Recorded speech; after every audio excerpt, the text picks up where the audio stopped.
Hi everyone! So ngayon nandito tayo sa National Bike Day 2024 Expo dito sa Arcovia City. Kanina galing kami sa bike ride na inorganize ni Active Transport Project Office ng DOTR or Department of Transportation.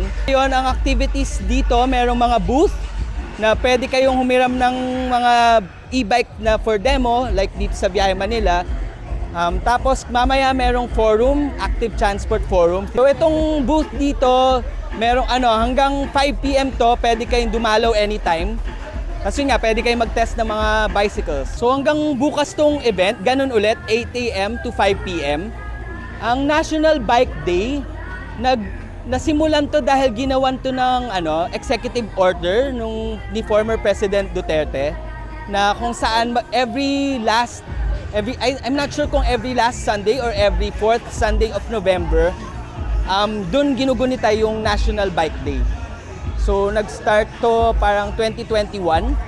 Tapos ngayon nasa pangatlo, basta 2024 na National Bike Day.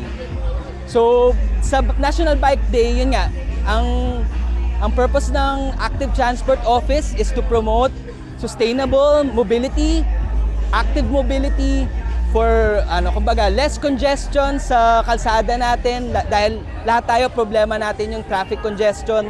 Tapos for a healthier society din kasi biking, active transport and walking helps the person to be more fit and healthy. Thank you and hope you can join us here. So masuportahan natin yung government na lalo na dito sa active transportation.